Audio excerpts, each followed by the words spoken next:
पुनः नमस्कार, अभिवादन आदरणीय साथीहरू।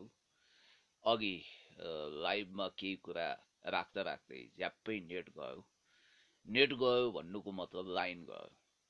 लाइन गइसकेपछि हाम्रो केही जोर चलेन। त्यसकारण केही समय यो आफ्नो कुरा राख्नुपर्ने बेलामा ती विचार अभिव्यक्तिहरू अधुरा भएको हुनाले यसलाई पुनः जोडेर म अब सर्टकटमा संक्षिप्तमा आफ्ना कुराहरू समाप्त गर्छु। साथीहरू, मैले फेरि पनि तपाईँलाई भने आज आमाको मुख हेर्ने दिन, ह्याप्पी मदर्स डे भन्न चाहन्छु। तपाईँको पूजनीय, परम आदरणीय, सम्माननीय माता पिता, जसलाई तपाईँले आफ्नो जीवनको सबभन्दा अमूल्य निधि ठान्नुपर्छ, उहाँहरूको सेवा गर्नुहोस्, उहाँहरूको भक्ति गर्नुहोस्, उहाँहरूको चरणमा साष्टाङ्ग दण्डवत गर्दा पनि राम्रै हुन्छ। र तपाईँको निम्ति सर्वस्व हो आमा बुवा भनेको। आमा बुवाको सेवा गर्नुपर्छ। जीवित हुनुहुन्छ भने उहाँको सेवा गर्ने र 1000 गाई दान गरे बराबर वा 4 धाम तीर्थ गए भन्दा पनि ज्यादा तपाईँलाई पुण्य मिल्नेछ, धर्म मिल्नेछ भनेर आध्यात्मिक मान्छेहरूले विश्वास गर्छन्। त्यसो त म भौतिकवादी मान्छे हुँ, म स्पिरिचुअलिजममा त्यस्तो धेरै बिलिभ गर्दिनँ। तैपनि मैले भन्न खोजेको के भने, यदि तपाईँको पिता माता यो धरतीमा हुनुहुन्न भने उहाँप्रति हार्दिक श्रद्धाञ्जली गर्ने दिन, उहाँलाई सम्झने अब धेरै साथीहरूले फोटो पनि पोस्ट गर्नुभएको छ, स्ट्याटस पनि लेख्नु भएको छ। म सबैलाई एकमुष्ट धन्यवाद दिन चाहन्छु, आभार व्यक्त गर्न चाहन्छु। होइन भने पनि उहाँका महान योगदानहरूलाई सम्झना गरेर उहाँको श्रद्धाञ्जली स्वरूप गरिब निमुखाहरूलाई यो लकडाउनको बावजुद पनि हामीले के गर्न सक्छौँ त्यति गरौँ। त्यो काम गर्नु भनेको एउटा स्तुत्य काम हुनेछ, ठहर्नेछ भन्ने मेरो विश्वास हो। र यति भनिसकेपछि मैले अब फेरि पनि तपाईँलाई भन्न चाहन्छु, मैले ज्ञानेन्द्र साईजीको विषयमा कुराकानी गर्दै थिएँ। ज्ञानेन्द्र साईजीको छिटोभन्दा छिटो रिहाई होस् भनेर मैले यस मानेमा भनिरहेको छु कि हामी लोकतान्त्रिक मर्म र मूल्य मान्यतालाई आत्मसात गरेका छौँ, नर्म्स एन्ड भ्यालुजलाई पछ्याएका छौँ। हामीले असहमतहरूलाई पनि विचार राख्ने स्पेस दिएका छौँ, त्यो कर्नर उपलब्ध गराएका छौँ। हामी प्रतिपक्षीहरूको मतलाई पनि सम्मान गर्छौँ। हामीसँग सहमत हाम्रा डिभोटी, हाम्रा भक्त, हाम्रा भोटर, हाम्रा समर्थक, हाम्रा शुभचिन्तक मात्रै हाम्रा सम्पत्ति होइनन्, हाम्रा आलोचकहरू पनि हाम्रा अमूल्य निधि हुन्। मैले तपाईँलाई फेरि भन्न चाहन्छु कि तपाईँ एउटा कुशल राजनीतिज्ञको विषयमा भोल्टियरले भन्नुभएको एउटा कुरा मलाई गजब लाग्छ। कुशल राजनीतिज्ञ त्यो हो जसले विपक्षीले हानेको ढुङ्गा टिपेर आफ्नो घरको जग बनाउँछ। त्यो हो, त्यसो गर्न सक्नुपर्छ हामीले। त्यसो त भोल्टियर आफ्नो हाजिरी जवाफको लागि, प्रेजेन्स अफ माइन्ड, प्रत्युत्पन्नमतिको लागि बहुत चतुर थिए। एकचोटि फ्रान्सेली सम्राटले उनलाई सल्लाह दिएछन्, मैले के गर्दा उपयुक्त हुन्छ भन्दा उनले भनेका थिए, सरकार, तपाईँको तबेलामा बाँधेका यी सबै घोडाहरू जसले राज्यको खर्च बढाएका छन्, यिनलाई मुक्त गरिदिनुहोस्, यिनीहरूलाई फ्री छोडिदिनुहोस्, त्यो नै राम्रो हुन्छ भनेका थिए। सम्राटले हतपत त्यो कुरा बुझ्न सकेनन्। पछि कुरा बुझ्दै जाँदा के रहेछ भने तबलामा बाँधेको घोडा भनेका त उनका सण्डमुसुण्डहरू रहेछन्, नन्दी भृङ्गीहरू रहेछन्, उनका अयोग्य सल्लाहकारहरू रहेछन्। यसरी उनी वक्रोक्ति मार्फत व्यङ्ग्य प्रकट गर्थे। अनि वास्तवमै अहिले हामीले ल्याकत अलीमाथि विश्वास गर्नुपर्छ। गुलाम अली वा किस्मत अलीको काम छैन। किस्मत अली भन्नाले भाग्य अजमाएर खाने, गुलाम अली भन्नाले चाकडी चापुसी, हनुमानगिरी, चम्चागिरी गरेर तुमेव माताश्च पिता तुमेव भावमा लम्पसार परेर आफ्नो दुनो सजाउनीलाई गुलाम अली भनिन्छ। ल्याकत अली भनेको आफ्नो क्षमता प्रतिभामा विश्वास गरेर आफ्नो स्वाभिमानमा ठिङ्ग सतीसाल जस्तो अडिएर देश र जनताको सेवा गर्नेलाई त्यसो भनिन्छ। साथीहरू, अब ठिकै छ, तपाईँहरूको आफ्नो ल्याकत औकात अनुसार कमेन्ट गर्नुहोस्, कोही बात छैन। र मैले फेरि पनि भने, जीवित मान्छेलाई रिप लेख्दाखेरि रेस्ट इन पिस, जसको नेपाली अर्थ श्रद्धाञ्जली होस्। म यो भन्दिनँ, कतिपय ठाउँमा नेचुरल जस्टिस पनि भएको छ, प्राकृतिक न्याय त्यहाँ भएको देखिएको छ। जस्तो कि जसले श्रद्धाञ्जली दियो जीवित मान्छेलाई, श्रद्धाञ्जली पाउनेको आयु बढेको छ, तर श्रद्धाञ्जली दिने या त आफै श्रद्धाञ्जलीको शिकार भएको छ, आफै यो धरती छोड्नु परेको छ, या त उसको परिवारभित्र श्रद्धाञ्जली दिनु परेको छ, शोक व्यक्त गर्नु परेको छ। त्यस कारणले गर्दाखेरि इकार उकार लगाएर बोल्ने ततम गर्ने छिछि दूर गर्ने यो कुनै संस्कार हो? तपाईहरुले कुन संस्कार सिकिरहनु भएको छ? कागले आफ्नो नाम आफै काट्छ जस्तो नगर्नु होला। कुन्न कुन्न पानी मुन्न मुन्न बुद्धि तपाईको आफ्नो दिमागभित्र जति बुद्धि छ, विवेक छ, ल्याकत छ, औकात छ, त्यो अनुसार तपाईले सोच्ने, ग्रहण गर्ने र आफ्नो संस्कार देखाउने हो। असभ्य मानिसहरूले असभ्य बोल्छन्, असभ्य संस्कार देखाउँछन्, छाडा तन्त्रमा विश्वास गर्छन्। सभ्य मानिसहरू विनयशील हुन्छन्, भद्र हुन्छन्, इमानदार हुन्छन्, जालजेल कपट जान्दैनन्, तिकडमबाजी गर्दैनन्, अनि पेलपाल झेलझेल ठेलठल गर्दैनन्, रकमी हुँदैनन्, काइते कुरा गर्दैनन्, खुराफात गर्दैनन्, षड्यन्त्र गर्दैनन्। मैले यही कन्स्पिरेसी थ्योरीको कुरा गरेको थिएँ। मेकियावेली वा रबर्ट ग्रीन पढेर वा नपढेर कोही मानिसहरू छलछाम र षड्यन्त्रमा महारत हासिल गरेका हुन्छन्। जन्मजात त्यो गुण प्राप्त हुन्छ, जसलाई अरूको निन्दा नगरिकन, अरूको आलोचना नगरिकन, अरूलाई नखोल्याइकन, नभुत्याइकन खाएको पच्दा पनि पर्दैन, राति निन्द्रा पनि लाग्दैन। त्यस खालको स्याडिस्ट प्रवृत्तिको विलियम शेक्सपियरको नाटक मर्चेन्ट अफ भेनिसको पात्र साइलक भन्दा पनि खुंखार खालको चिन्तन राख्ने मान्छेको बारेमा मलाई केही भन्नु छैन। किनभने तपाई जे हो त्यो देखिन्छ। अब खिर्राको बोटमा जाइफल कहिले पनि फल्दैन। तपाईले अमृत रोपेर अमृतै फलाउनुहुन्छ, विष रोपेर विषै फल्छ। कल्पवृक्ष उमार्नु छ, फलाउनु छ, कल्पवृक्षको बोट रोप्नु पर्यो। अब विष वृक्षको बोटमा त विषै फल्छ नि त। त्यसकारणले गर्दाखेरि तपाईले घृणा रोप्नुस्, तपाईलाई घृणा प्राप्त हुन्छ। प्रेम रोप्नुस्, प्रेमको फल तपाईले पाउनुहुन्छ। गर्ने के हो त्यो तपाईको छनौट हो। तपाई के बन्ने त्यो तपाईमा स्वतन्त्रता छ। त्यसकारणले गर्दाखेरि यो दुनियाँमा सबै मान्छेहरू देवतुल्य छैनन्, सबै मान्छे मान्छे जस्ता छैनन्, सबै मान्छे राक्षस जस्ता पनि छैनन्। कोही कोही राक्षस महिषासुर जस्ता पनि छन्। जस्तो तपाईलाई थाहा छ, अब दादा इदी अमिन जो आफ्नो प्रतिपक्षको हत्या गरेर मुटु कलेजो पनि खान्थे, अट्टास गर्थे महिषासुरले जस्तो, उनी पनि इतिहासको सात पत्रे दुलोमा कता हो कता अहिले बिलिन्छन्। त्यसकारणले नेल्सन मण्डेला, गान्धी, माओ, लेनिन जस्ता महापुरुष, दिग्गज महापुरुषहरू, अब्राहम लिंकनहरू अहिले पनि जीवित यस मानेमा छन् कि उनीहरूले सच्चा लोकतन्त्रको अभ्यास गरे, विरोधी मतलाई पनि सम्मान गरे। त्यसकारण उनीहरू स्तुत्य छन्, उनीहरू पूजनीय छन्। अब बाँकी कुरा मैले ज्ञानेन्द्र साईजीको विषयमा गर्दै थिएँ। म सिडियो साहबलाई भन्न चाहन्छु, सिडियो साहब तपाईले राम्रो कुरा के हुने थियो भने अहिले त त्यो समय घर्किसकेको छ, मौका आउँछ पर्खिँदैन, बगेको कुरो फर्किँदैन। तपाईले आफ्नो शक्ति र अधिकारको सदुपयोग गर्नु पर्थ्यो। तपाईलाई मैले ट्युसन पढाउन खोजेको होइन, तपाईलाई कुनै पाठ पढाउन खोजेको होइन। प्रशासनिक मामिलामा तपाईले धेरै शिक्षा हासिल गर्नुभएको छ, धेरै एक्सपिरियन्स बटुल्नु भएको छ। हामी त प्रशासनका मान्छे होइनौँ, हामी राजनीति गर्छौँ, हामी समाजको काम गर्छौँ, मानव र समाज सेवा गर्छौँ, मानव सेवा गर्छौँ। त्यसकारणले गर्दाखेरि तपाईले यो प्रतिशोध लिने बेला होइन। तपाईले व्यक्तिगत रूपमा तपाईलाई के भन्यो कसले त्यस आधारमा फैसला गर्ने होइन, ऐन नियम कानुन अनुसार तपाईले फैसला गर्ने हो। ठीक छ, ज्ञानेन्द्र साईजीले अलि चर्को अभिव्यक्ति दिनुभयो होला, तपाईको परिवारमाथि कतैबाट थ्रेट आयो होला, अथवा प्रहरी प्रशासनमा पनि थ्रेट आएको भनेर न्युज आएको छ। त्यसलाई तपाईले व्यक्तिगत इगोको रूपमा लिने होइन क्या। तपाई पब्लिक फिगर हो, पब्लिक फिगरले पब्लिक तरिकाले सोच्नु पर्यो, राष्ट्रिय स्तरमा चिन्तन गर्नु पर्यो। तपाईले कुण्ठा र प्रतिशोधको आधारमा कुनै पनि फैसला गर्ने होइन।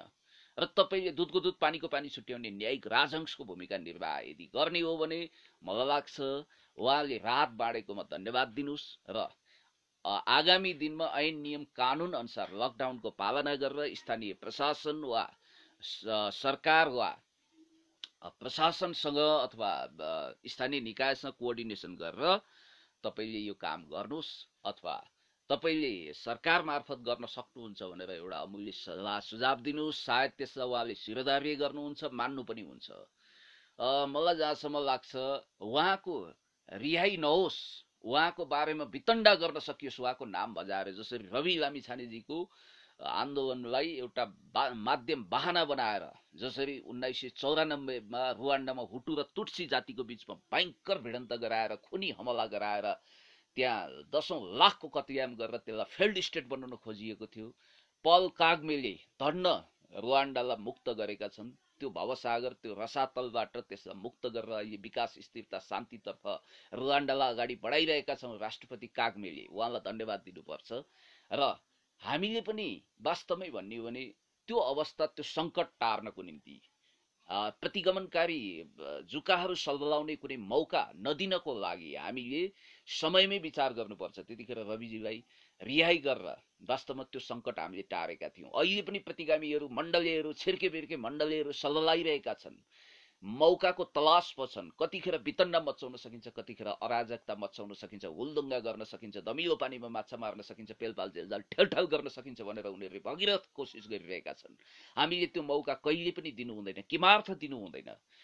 तपाईले आगोमा घिउ थप्ने काम गर्नु हुँदैन, विवाद बढाउनु हुँदैन। अहिले असहमतहरूको बिचमा पनि सहमति खोजी गरेर यो मानव सेवा गर्ने बेला हो, तुच्छ राजनीतिक स्वार्थ सिद्ध गर्ने बेला होइन। कसैले पनि राजनीतिक हिसाबले तातो तातो उग्र एकदमै एक्सट्रिम खालको अभिव्यक्ति पनि दिनु हुँदैन। राजनीतिक वक्तव्यबाजी र प्रोपोगन्डा पनि चलाउनु हुँदैन। हिटलरको सूचना मन्त्री गोएबल्स जसले झुट कुरा 100 चोटि दोहोऱ्यायो भने साँचो हुन्छ भनेर त्यतिखेर प्रोपोगन्डा गरेका थिए। प्रोपोगन्डा मास्टर गोएबल्सको खनाती बनेर कसैले पनि झुटको खेती गर्नु हुँदैन भन्ने मान्यता म राख्छु। र अहिलेको लागि ज्ञानेन्द्र साईजीलाई वास्तवमै भन्ने भने फेरि अब साथीहरू एकदमै यो दुईटा छोरमा उभिने के, या त एकदम भक्ति मार्गमा उभिएर देउतै बनाइदिने, देवादिदेव महादेव जस्तै अभिनन्दन गर्ने, या त दैत्य नि दानव महिषासुर नै बनाइदिने। यो दुवै प्रवृत्ति गलत हो। कोही पनि मान्छे, न ज्ञानेन्द्रजी न रविजी, न सम्मान्य प्रधानमन्त्रीज्यू, कोही पनि दुधले नुहाएका छैनौँ। कोही पनि हामी एकदम मानवीय गुणहरूले अथवा कमजोरी मुक्त छैनौँ। लेनिनले त्यतिकै भन्नुभएको थिएन म देवता होइन, त्यसकारण मेरो देवत्वकरण नगर्नु भनेर भन्नुभएको थियो। हामी त एउटा मामुली मान्छे हौँ। र कतिपयले अब ज्ञानेन्द्र साईजीको विषयमा गाली गलौज गर्न अब यहाँ कमेन्ट पनि लेख्नु भएको छ, म्यासेज छोड्नु भएको छ, म्यासेज गर्नुभएको छ, फोनमा मलाई भन्नुभएको छ, अनेक खालका क्षुद्र टिक्का टिप्पणीहरू भएका छन्। त्यस्तो नगरौँ साथीहरू। अब कतिले राउटे भन्ने, कतिले के भन्ने, अनेक खालका एसएलसीको सर्टिफिकेट इन्डियाबाट ल्याएको, अहिले करोडौँ राहतको नाममा उठाएर अनि राहतको नाउँमा कनिका छरेको, बिजनेस गरेको, व्यक्तिगत हिरोइजम सान्न खोजेको, अथवा यो सिस्टमलाई बदनाम गर्ने छिर्के बिर्के मण्डली भएको आदि इत्यादि भनेर। त्यति मात्रै हो र करोडौँको गाडी चढ्ने, करोडौँ रुपियाँ कमाइसकेको, हुम्ला जुम्लाबाट बाँदर बन्ने भिरबाट फ्याङ्गो झोला बोकेर आज करोडौँको चलखेल गर्न सक्ने ज्ञानेन्द्र साईको हैसियत कसरी बन्यो भनेर यसरी प्रश्नहरू अब रहको एजेन्टको बिल्ला भिराउने अनि त्यसपछि अनेक ढङ्गले आरोपित गर्ने यो काम नगरौँ साथीहरू। यसले कसैलाई फाइदा गर्दैन। यो गलत कुरा हामी नगरौँ। र म तपाईँलाई भन्न चाहन्छु, तपाईँहरूसँग तथ्य प्रमाण छ भने त्यसको आधारमा बोल्नुहोस्, कसैलाई पनि आरोपित नगरौँ। रविजीलाई पनि त बाँकी राख्नु भएन नि त तपाईँहरू कतिपयले। तपाईँहरूले भन्नुभयो नेपालको नागरिकता च्यातेर थुथु छिछि दुरदुर गरेर थुकेर अमेरिकी नागरिकता लिने रवि लामिछाने कसरी सामाजिक अभियन्ता हुन सक्छन्, कुशल एउटा नेसनल आइकन हुन सक्छन् भनेर तपाईँहरूले प्रश्न उठाउनु भयो। त्यस ढङ्गले मान्छेलाई आरोपित गर्ने काम नगरौँ, किनभने रविजी नेपालमै जन्मिएको, नेपालकै नागरिकता प्राप्त गरेको हो। बाँकी कुरा व्यक्तिका हरेक केस्रा केलाउँदै गयो भने, व्यक्तिको विषयमा बालको खाल उतार्न थाल्यो भने यहाँ कोही चोखो बस्दैन। त्यसकारणले गर्दाखेरि हरेक मान्छेमा कमजोरी छ र महानताको पक्षलाई हामीले उजागर गर्ने हो, उनीहरूको कन्ट्रिब्युसनलाई सम्झने हो, योगदानलाई सम्झने हो। मैले यहाँभन्दा धेरै कुरा नभनौँ र हुन सक्ला मान्छेको कमजोरी होला र ज्ञानेन्द्रजी पनि दुधले धोएको होइन होला, हामी पनि होइन होला। तर अहिले बेमौसमी बाजा किन बजाइयो त? वास्तवमा यतिखेर ज्ञानेन्द्रजीलाई क्र्यापझ्याप बनाउनु भन्दा उहाँलाई ठिक छ, तपाईँले गरेको काम ठिक छ, अब तपाईँले राहत बाँड्नु भएको छ, तपाईँलाई धन्यवाद छ। तर अलिकति तौर तरिका मिलेन है, अभिव्यक्ति यति उत्तेजित नदिउँ, उत्तौलो तरिकाले नबोलौँ, सभ्य भव्य गरिमामय तरिकाले अभिव्यक्ति दिउँ। अहिले पोलिटिकल वक्तव्यबाजी गर्ने समय होइन, त्यो जरुरी पनि छैन। तपाईँ सम्हालिनुहोस्। तपाईँ एकदम जोस र जाँगर तपाईँमा छ, ऊर्जा छ, तपाईँलाई धन्यवाद छ। तपाईँले प्रशासनसँग कोअर्डिनेसन गरेर राहत बाँडिदिनुहोस् वा केही समय धैर्यधारण गर्नुहोस् भन्न सकिन्थ्यो नि त। त्यसकारणले गर्दाखेरि उहाँलाई कस्टडी मुक्त गरौँ, रिहाई गरौँ। यो लोकतन्त्रको हितमा हुनेछ, गणतन्त्रको हितमा हुनेछ। ज्ञानेन्द्रजीको रिहाईको लागि हामीले पहल पनि गरेका छौँ, गर्छौँ पनि। मैले हिजो पनि गरेको थिएँ, आज पनि बिहान फोन घुमाएको छु। सायद मैले पाएको सूचना अनुसार उहाँ छिटोभन्दा छिटो रिहाई हुँदै हुनुहुन्छ र उहाँको रिहाई होस् यही कामना गर्न चाहन्छु। र बाँकी पहल हामी गरौँला। त्यसमा तपाईँ ढुक्क हुनुहोस्। कुनै यहाँ मुद्दा मामिलामा फसाएर लफडामा फसाएर महिनौँ थुनाउँदै यो रफु चक्कर पनि छैन, त्यतातिर पनि नजाउँ, त्यो घनचक्कर पनि नचलाउँ भन्छु म। त्यस कारणले गर्दा अब मान्छेको विषयमा हिलो छ्याप्ने, चरित्रलाई एकदमै मटियामेट बनाउने, कसैको विषयमा पनि नकारात्मक चिन्तन गर्ने, या त सकारात्मकताको बाढी उराल्ने या त नकारात्मकताको उरुङ मच्चाउने, उधुम मच्चाउने यो खालको काम वितण्डा गर्नु हुँदैन। मेरो मान्यता यही हो। र अब अहिले जुन तपाईहरुले भनिरहनु भएको छ, ठिक छ, यहाँहरुको सकारात्मक नकारात्मक जे प्रतिक्रिया आए पनि मलाई स्वीकार्य छ। ती मेरा अमूल्य निधि सम्पत्ति जस्ता हुन्। ठिक छ, कमेन्ट गर्न पाउनुहुन्छ, कोही बात छैन।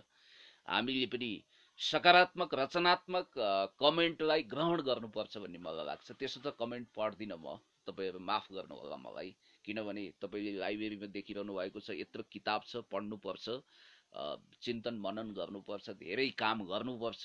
र यो लकडाउनको बावजुद पनि हामीले मैले पनि विभिन्न गरिब दुखी निमुखा भोका होचा अर्गेलाहरूलाई सहयोग गरेको छु, क्यान्सर पीडितलाई सहयोग गरेको छु, हामीले पनि गरिरहेका छौं। तर त्यो चाहिँ प्रशासनिक कोअर्डिनेसन गरेर हामीले गरिरहेका छौं। लकडाउनको नियम पूर्णतया पालन गरिएको छ। अब जहाँसम्म मलाई लाग्छ, सम्माननीय प्रधानमन्त्रीज्यूले, सम्माननीय पूर्व प्रधानमन्त्रीज्यूहरूले, हाम्रा पार्टीका दिग्गज नेताहरूले एउटा प्रतिबद्धता व्यक्त गर्नुभएको छ।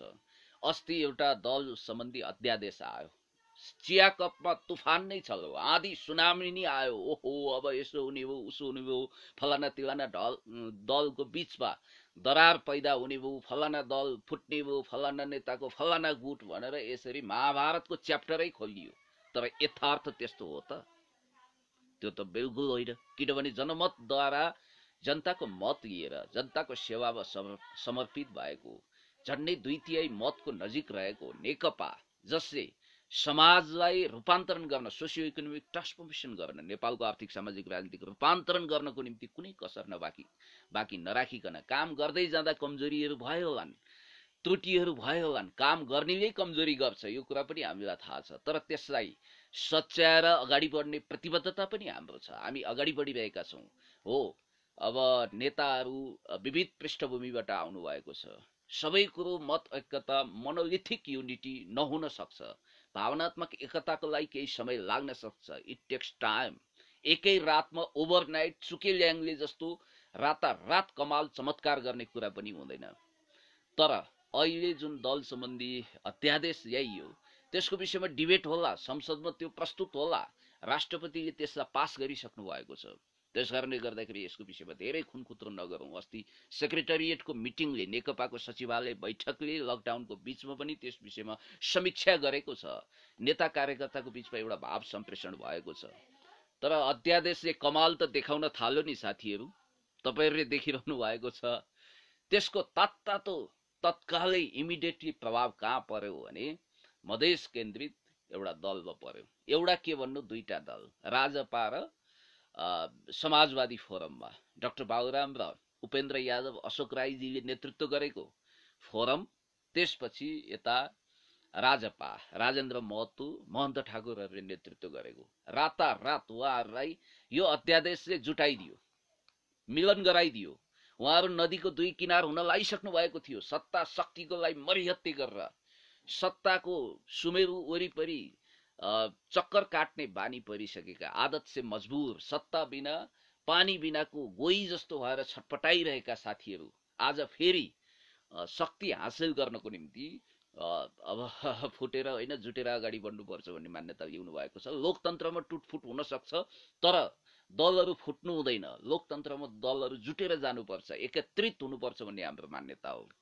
त्यसो त असहमतहरूले नयाँ दल खोल्न पाउने, त्यो पाउनुपर्छ भनेर उप्रिताप्री पनि गरेको हामीले देख्यौं। परिणाम हामीले देखिसकेका छौं।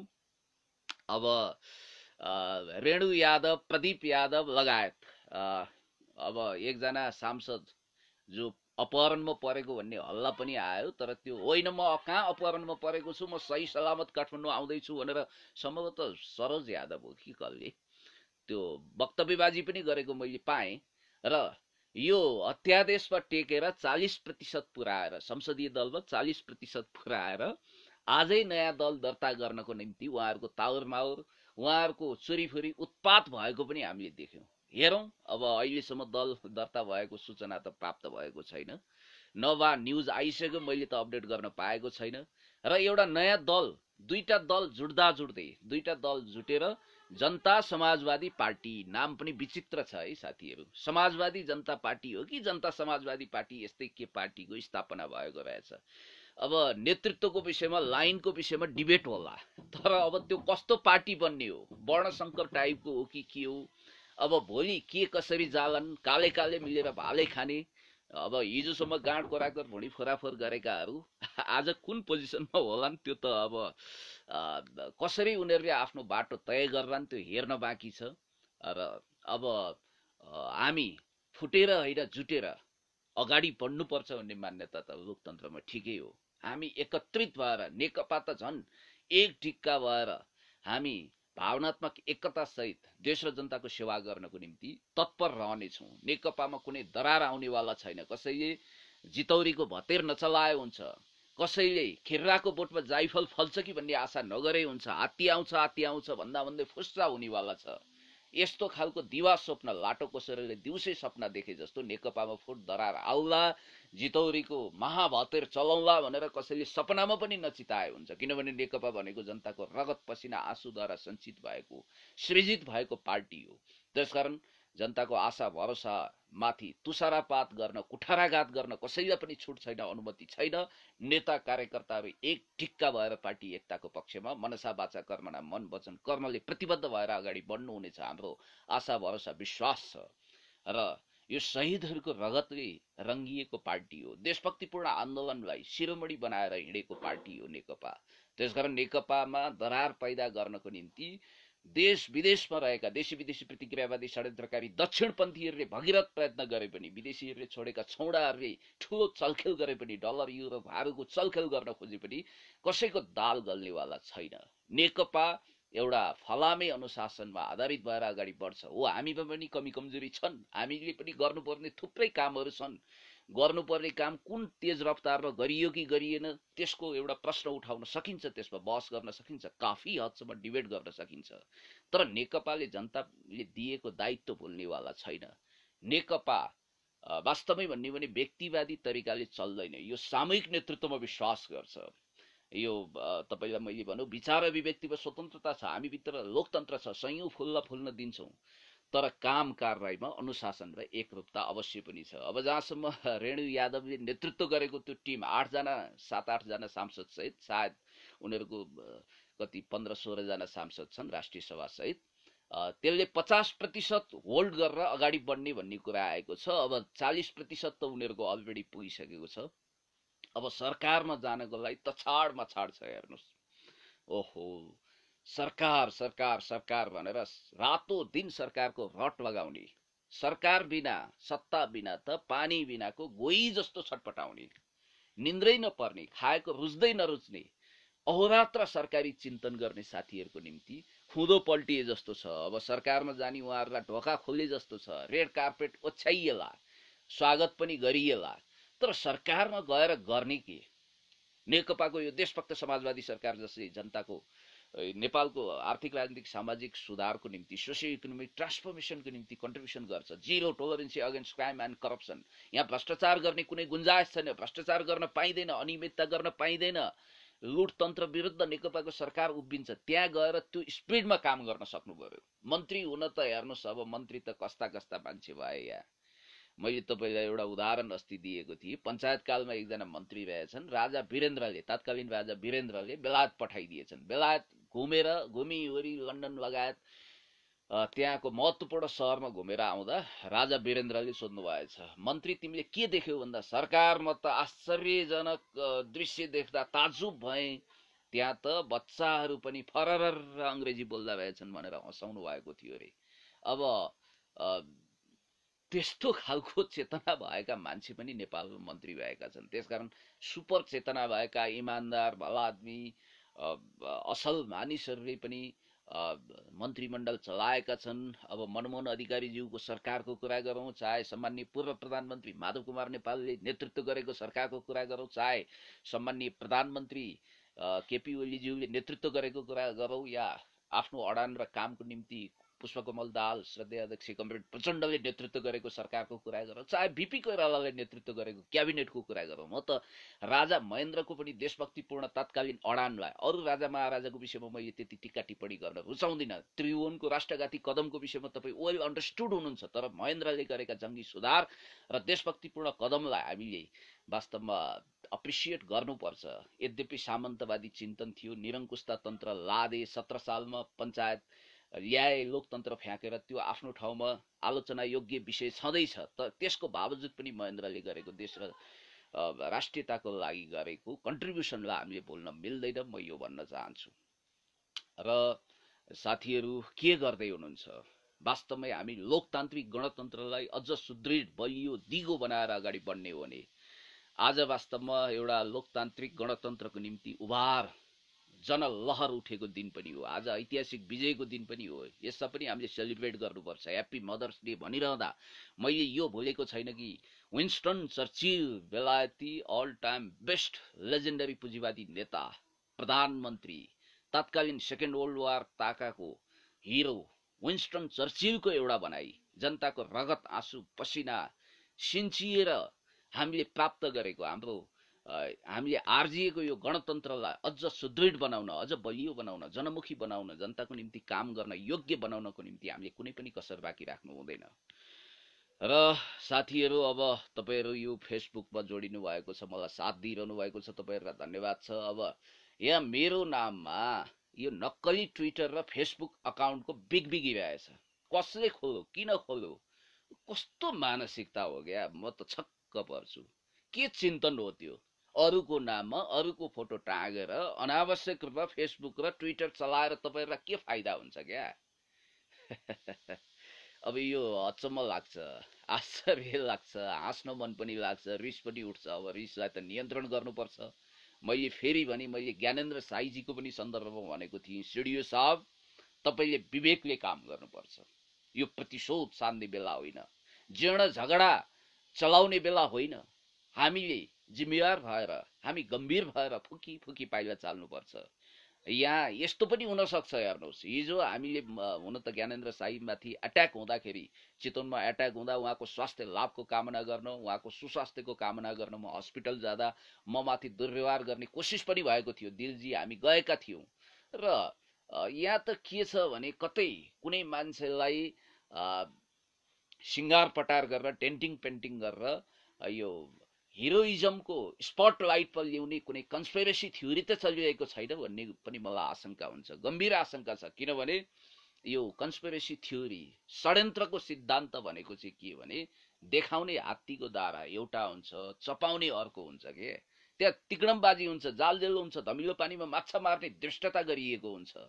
प्रशासनमा त 101 यो राजनीतिक कर्मीहरूलाई घुमाउन सक्ने रकमी मान्छेहरू पनि हुनुहुन्छ। त्यहाँ राम्रा असल प्रोफेसनल मान्छे पनि हुनुहुन्छ, त्यहाँ सम्मान गर्न चाहन्छु। 1 रुपियाँ घुस नखाने प्रशासक पनि हामीले देखेका छौँ।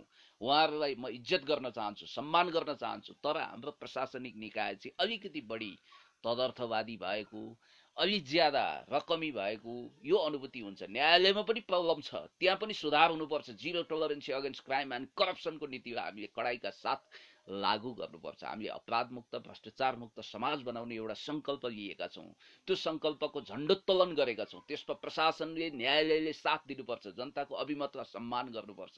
तपाईँहरू कुनै मङ्गल ग्रहबाट टप्किएको एलियन त होइन, तपाईँहरू यही समाजमा बाँचिरहनु भएको छ। जनताको पब्लिक पल्स पनि तपाईँले बुझ्नु भएको छ भने पब्लिकको मतलाई पनि सम्मान गर्नुपर्छ। अब काम कुरो एकातिर, कुम्लो बोकी ठिमीतिर, कोहीलाई के धन्दा, कोहीलाई के धन्दा, घर ज्वाइँलाई खानको धन्दा भने जस्तो सरकार लकडाउनको व्यवस्थापनमा लागेको छ, राहत वितरणमा लागेको छ। सम्माननीय प्रधानमन्त्रीज्यू, हाम्रा नेताहरूको त्यतातिर काम केन्द्रित छ, ध्यान केन्द्रित छ। तपाईँले चाहिँ यो के गरिरहनु भएको छ सिडिओ साहब? मलाई त अचम्म लागेको छ। यतिखेर ज्ञानेन्द्र साईजीलाई गिरफ्तार गर्ने अनि माहौल तताउने, जनमत भड्काउने यो काम गर्नु भएन। कतै यो प्रशासनिक निकायबाट सरकारलाई अलोकप्रिय बनाउनको निम्ति गरिएको साजिस त होइन, षड्यन्त्र त होइन, कन्स्पिरेसी थ्योरी त यहाँ लागू गरिएको छैन। जस्तो हिजो सुर्खेतमा त्यतिखेर उहाँमाथि अट्याक भयो, त्यो हुनै नहुने थियो।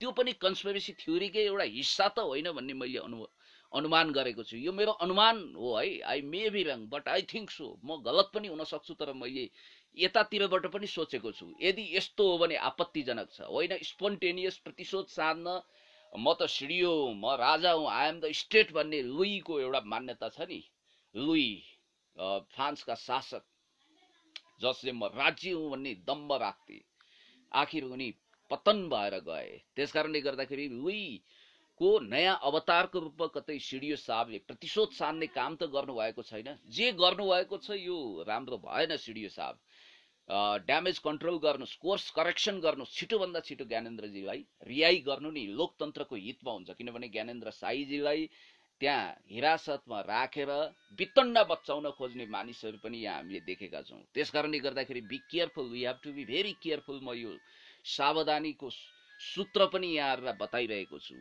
अब बाँकी रह्यो, अब जहाँसम्म मलाई लाग्छ अब धेरै कुरा गरिएको छ, ठिकै छ साथीहरू। यो मामुवाला भाषा चाहिँ तपाईँहरू किन प्रयोग गर्नुहुन्छ मलाई थाहा छैन। तपाईँहरूले आफ्नो जात आफै प्रकट गरिरहनु भएको छ। तपाईँहरूको आफ्नो संस्कार, आफ्नो चिन्तन, तपाईँ कति सभ्य हुनुहुन्छ वा असभ्य हुनुहुन्छ, कति जङ्गली हुनुहुन्छ वा कति तपाईँ बौद्धिक हुनुहुन्छ भन्ने कुरोको मापदण्ड तपाईँको अभिव्यक्ति र तपाईँको लेखाइ पनि हो। त्यसकारणले गर्दाखेरि आफूलाई सभ्य भव्य तरिकाले प्रस्तुत गरौँ। हुनसक्छ बोल्दै जाँदा काम गर्दै जाँदा काहीँ मिस्टेक हुनसक्छ, मेरो त्यसमा भन्नु केही पनि छैन। त्यसमा तपाईँहरूको जिम्मेवारी छ। हाम्रो मैले गरेको काममा म पूर्णतया जिम्मेवारी लिन्छु। म कमजोरी मुक्त मानिस होइन। म एकदम दुधले धोएको एकदम स्फटिक जस्तो एकदम स्वच्छ देवता तुल्य मान्छे पनि नहोला। ममा पनि कमजोरी होला, तपाईँमा पनि होला, हर कसैमा होला। हामीले कमजोरीको धुलो टकटक्याउँदै जीवनको गन्तव्यमा समाजमा देशको लागि योगदान गर्नको निम्ति अगाडि बढ्नुपर्छ। मैले प्रतिबद्धता व्यक्त गरिसकेको छु। यदि राज्य सत्तामा म कुनै दिन स्टेट पावरमा पुगेँ भने पनि मेरो आदर्श भनेको उरुग्वेको पूर्व राष्ट्रपति जोसेफ मुजिका, जसले आफ्नो 100% तलब भत्ता गरिबलाई दान दिन्छन्, अथवा भियतनामको राष्ट्रपति हुँदा पनि महलमा नबसेर झुप्रोमा बसे भियतनामको Ho Chi Minh, all time best communist legend हो, उहाँलाई आदर्श मानेर मैले पनि आफ्ना सारा तलब भत्ताहरू गरिबलाई दान दिनेछु भन्ने प्रतिबद्धता व्यक्त गरेको छु। यी भिडियोहरू साक्षी छन्, तपाईँहरू हेर्नु होला भोलिका दिनमा। र साथीहरू, तपाईँहरूको म सुख, तपाईँहरूको खुसियाली, तपाईँको जीवनमा बहार आओस्, खुसियाली छाओस्, तपाईँहरू प्रगति गर्दै प्रगतिको शिखर चढ्दै अगाडि बढ्नुहोस्, म यही कामना गर्न चाहन्छु।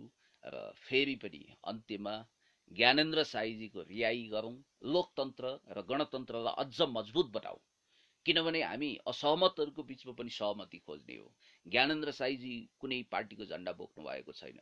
भोलि हामी यस्तो काम गरौँ कि ज्ञानेन्द्र साईजी, रविजीले पनि नेकपालाई भोट हाल्नुहोस्, भोट हाल्ने दिन आओस्, अथवा हिजो हालेको पनि हुनसक्छ, त्यो दिन आओस्, हामीले त्यस्तो काम गरेर देखाउँ। म यही भन्न चाहन्छु। किनभने उहाँहरू त राजनीति गर्नुहुन्न, उहाँहरू कोही मिडिया कर्मीको रूपमा, कोही सामाजिक अभियन्ताको रूपमा अगाडि बढ्ने सङ्कल्प गर्नुभएको छ। उहाँहरूले खुदै भन्नुभएको छ राजनीतिमा आएको दिन हामी सकिनेछौँ भनेर। त्यसकारणले गर्दाखेरि उहाँहरू अराजनीतिक सामाजिक काम गरिरहनु भएको छ। उहाँहरूको कामलाई हामीले सके होस्टेमा हैसिए गरौँ, राम्रो कामलाई क्याबात स्याबास भनौँ। अब अभिव्यक्ति अलिकति तितो टर्र आयो, तित्राको मुखै बहिरी भने जस्तो अलि तितो शब्द प्रयोग गर्नु हो भने पनि त्यसलाई अन्यथा नलिउँ। किनभने कुण्ड कुण्ड पानी मुण्ड मुण्ड बुद्धि आफ्नो तरिका हुन्छ, नानीदेखि लागेको बानी पनि हुन्छ। मैले पनि श्रुति माधुर्य तरिकाले एकदम रसिलो मिठो कोकिल कण्ठमा बोल्न सकेको छैन। मेरा पनि मन चङ्गा पवित्र गङ्गा भने जस्तो मन त चङ्गा होला, नियत सफा होला, तर कहिलेकाहीँ अभिव्यक्ति मेरो पनि कठोर आउन सक्छ। त्यसमा म आफै अहम मम भन्दै आत्मालोचित पनि छु। तपाईँहरूले सोचे जस्तो म नहुँला, तपाईँलाई मेरो भोइस पनि मन कतिलाई पर्ला कतिलाई नपर्ला त्यो छुट्टै कुरा हो। हामीले असहमतहरूलाई पनि सहमति खोज्दै अगाडि बढ्ने हो। लोकतन्त्रको ब्युटी त्यही हो। र यो अनि म अघि यो फेसबुक अकाउन्ट र ट्विटर अकाउन्टको कुरा गर्दै थिएँ, फेरि दोहोऱ्याउन चाहन्छु। पुण्डे गौतम, PUNDGAUTAM, पुण्डे डडाडीको डे, यो मेरो होइन है साथीहरू। यो ट्विटर अकाउन्ट फेसबुक अकाउन्ट मेरो हुँदै होइन, भ्रम नपर्नुहोस्। मैले फेरि पनि भन्छु, मैले प्रशासनलाई पनि जानकारी गराएको छु। साइबर क्राइमको यो साइबर अपराधको दायराभित्र ल्याएर ती मान्छेलाई ठेगान लगाउनु पर्छ। प्रतिशोध सान्ने हिसाबले होइन, त्यो अकाउन्ट रद्द गराउनको निम्ति मैले पहल गरिसकेको छु। यो लकडाउनले गर्दा अलिकति त्यो कार्यान्वयन भएको छैन, निकै छिटो कार्यान्वयन हुनेछ म आशा गर्छु, विश्वास गर्छु र प्रशासनले मलाई त्यो भरोसा दिलाएको छ। मैले प्रशासनमा उजुर बाजुर गरिसकेको छु र तपाईहरु भ्रम नपर्नु होला। PUNYAGAUTMBISSWES पुण्य गौतम विश्वास, यही फेसबुक यही ट्विटर मेरो आधिकारिक अकाउन्ट हो। यो भन्दा दायाँमा छैन, म धेरै चलाउँदिन पनि, त्यसकारण त्यो भ्रममा नपर्नुस्। त्यसमा पोस्ट भएको मेरो फोटो दुरुपयोग गरेर मेरो फोटो टाँगेर जसले त्यो ट्विटर बनाउनु भएको छ तपाईले अपराध गरिरहनु भएको छ। तपाई अरूको पनि त्यस्ता नक्कली अकाउन्टहरु मैले देखेको छु, थुप्रै नेता थुप्रै सेलिब्रिटीहरुको, त्यस्तो नगर्नु होला कृपया। त्यो राम्रो काम भएन, त्यो बिल्कुल गलत र समाजद्वेषी कुरा हो। अरूको नाममा खोलिएको अकाउन्ट चलाएर सामाजिक हिसाबले सद्भावना भड्काएर तपाईलाई के फाइदा छ? अनि म अघि पनि भन्दै थिएँ, जनमत भड्काउने काम कतैबाट काहीँबाट हुनु हुँदैन है। र मैले हिजो एउटा प्रसङ्गमा भनेको थिएँ, बेमौसमी बाजा बजाउने कामै छैन।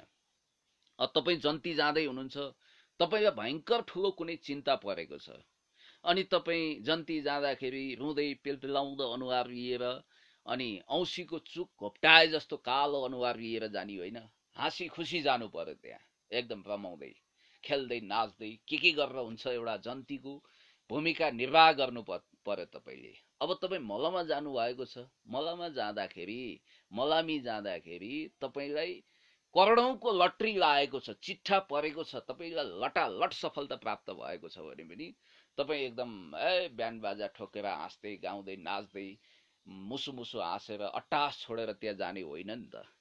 तपाईले संयमित भएर त्यहाँ जाने हो। त्यसकारण यति कुरा भनिसकेपछि मैले अब फेरि पनि यो धेरै कुरा नदोहोरौं, पुनरावृत्ति हुन्छ। बुझ्नेलाई इशारा काफी, जुङ्गा चलौ कुरा बुझ्यो भनिन्छ। तपाईहरु संकेत बुझ्न बहुत सिपालु हुनुहुन्छ, हामी भन्दा धेरै ज्ञानी ध्यानी अध्ययनशील हुनुहुन्छ। तपाईको क्षमतालाई म सल्युट गर्न चाहन्छु, कदर गर्न चाहन्छु। र कुरा यति हो कि यो दल सम्बन्धी अध्यादेशले कमाल देखाउन थाल्यो, करिश्मा देखायो, जादु चलायो। अब नयाँ दल, अब एउटा नयाँ दल, दुईवटा पार्टी जुटेर नयाँ दल बन्दैछ, समाजवादी जनता पार्टी। अर्को नयाँ दल चाहिँ आश्चर्यजनक ढंगले सत्ताको करिडर भित्र पस्नको निम्ति अब यो उपेन्द्र यादव नेतृत्वको, बालराम भट्टराई नेतृत्वको फोरममा विभाजन गरेर 8 जनाको कुनै समय उपेन्द्र यादवको विश्वास पात्रहरूले, रेणु यादवको नेतृत्वमा त्यो दल गठन हुँदैछ अरे। विश्वास पात्रहरूले नयाँ दल खडा गर्दै रहेछन्। देखिएन त कमाल, विचित्र छैन? अब यस्ता तमासा रमिताहरू हामी हेर्दै जान्छौं। तर नयाँ दल खडा हुने 40% को आधारमा, अनि मन्त्रीमण्डलमा हिस्सेदारी पनि गर्ने, भाग पनि लिने, 2-3 वटा कति मन्त्री पनि लिनु होला। तर तपाईहरु मन्त्री बन्नु हो भने पनि जनभावना अनुकूल काम गर्नुस् है। तपाईहरुले राम्रो काम गर्नुस्। हिजो लालबाबु पण्डितजीले गरे जस्तो, अथवा आज बसन्त नेम्बाङजीले गरे जस्तो राम्रो काम गर्ने म्यान्डेट छ। तपाईहरु मन्त्री हुने, हिजो करिमा बेगमले जस्तो सिडिओलाई थप्पड लगाउने अनि वितण्डा गर्ने त्यो काम बिल्कुल गर्नु हुँदैन। साम्प्रदायिक क्षेत्रीय भावना भड्काउनु हुँदैन। राष्ट्रिय हिसाबले we are all Nepalese people को भावना अनुसार हामी सबै देशभक्त नेपाली नागरिक हौं। हाम्रो लागि यो देश प्राण भन्दा प्यारो छ। जननी जन्मभूमिश्च स्वर्गादपि गरिएसी motherland are greater than heaven. आमा र देश स्वर्ग भन्दा प्यारो हुन्छ भन्ने मान्यताको आधारमा आज आमालाई सम्झने दिन पनि हो, आमाको मुख हेर्ने दिन पनि हो, आमाको सम्मानमा हामीले बोल्ने, लेख्ने, काम गर्ने दिन पनि हो। र यो पावन पवित्र दिनमा म तपाईहरुको सामु इतिहासको इजलासमा उभिएर के भन्न चाहन्छु भने, मन्त्रीको शपथ भोलि केही साथीहरुले लिनुभयो भने पनि तपाईले यो zero tolerance against crime and corruption, भ्रष्टाचार र अपराधको शून्य सहनशीलताको नीति अपनाएर भ्रष्टाचार र अपराध विरुद्ध जानुपर्छ। हामी एकदमै स्वच्छ मन्त्रीमण्डलको सदस्यको रूपमा हाम्रो इमेज बनाउने गरी तपाईहरु जानु होला। तपाईहरुले राम्रो काम गर्नु होला। तपाईले रचनात्मक काम गर्नु हो भने तपाईले जनताले तपाईलाई क्या बात भन्छन्, स्याबास भन्छन्। म यही भन्न चाहन्छु। र अन्त्यमा मलाई विश्वास छ हामीले पहल पनि गरेका छौं। छिटो भन्दा छिटो ज्ञानेन्द्र साईजीको रिहाई होस्। उहाँले वास्तवमै जे गर्नुभएको छ त्यसमा धन्यवाद दिएर आगामी दिनमा लकडाउनको नियम पालना गरेर अनि ऐन कानून नियम अनुसार प्रशासनसँग र स्थानीय सरकारसँग अथवा स्थानीय निकायसँग कोअर्डिनेसन गरेर अगाडि बढ्ने एउटा प्रतिबद्धता लिनुहुनेछ। त्यो माहौल बन्नेछ। उहाँको छिटोभन्दा छिटो रिहाई होस्, त्यसको लागि